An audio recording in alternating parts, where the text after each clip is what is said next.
NBK 109 అసలు ఈ మూవీకి సంబంధించి కొన్ని విషయాలు మాట్లాడుకుందాం. ఎన్బీకే 109కు సంబంధించి బాలయ్య బాబు గారు చాలా హార్డ్ వర్క్ చేస్తున్నారని అయితే అనిపిస్తూ ఉంది గ్లిమ్సీ చూస్తూ ఉంటే.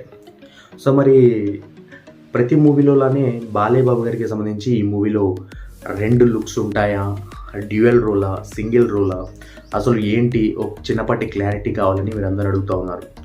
సో వినిపిస్తున్న దాని ప్రకారం బాలయ్య బాబు గారు ఇందులో డ్యూయల్ రోల్ చేయబోతున్నారట. అంటే మనకు లెజెండ్, అఖండ, వీరసింహారెడ్డి లానే ఇందులో కూడా బాలయ్య బాబు గారు డ్యూయల్ రోల్లో మన ముందుకు కనిపించబోతున్నారని అయితే తెలుస్తోంది. ఇప్పటికే గ్లిమ్సీలో బాలయ్య బాబు గారి లుక్ ఎలా ఉంటుంది అనేది ఒక ఐడియా వచ్చినప్పటికీ మెయిన్ లుక్ మాత్రం ఇంకా రివీల్ చేయలేదట. ఫ్లాష్ బ్యాక్ ఎపిసోడ్ కోసం అనుకున్నటువంటి లుక్ని అయితే ఇప్పటివరకు రివీల్ చేయలేదు. దానికి సంబంధించిన షూట్ కూడా ఇంకా స్టార్ట్ అవ్వలేదని అయితే చెప్తా ఉన్నారు. దాదాపు 40 నిమిషాల పాటు ఆ ఫ్లాష్ బ్యాక్ ఎపిసోడ్లో బాలయ్య బాబు గారు చేసే రచ్చ అలా ఇలా ఉండదని చెప్తా ఉన్నారు.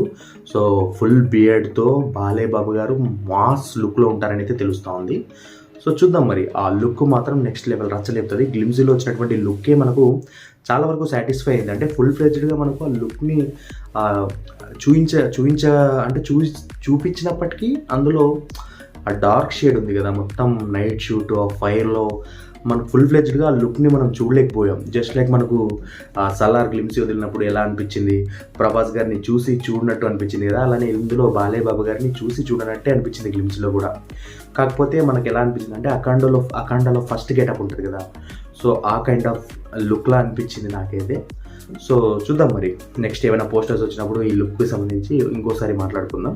సో మొత్తానికైతే ఇంకో లుక్ కూడా ఇందులో ఉంటుంది. బాలయ్య బాబు గారు ఇందులో డ్యూయల్ రోల్లో కనిపించబోతున్నారు. అది ఫాదర్ సన్ గానా, బ్రదర్స్ గానా, లేకపోతే అన్నోన్ క్యారెక్టర్స్ గానా ఏంటి అనేది ఇంకాస్త డీటెయిల్స్ అయితే తెలియాల్సి ఉంది. బాయ్.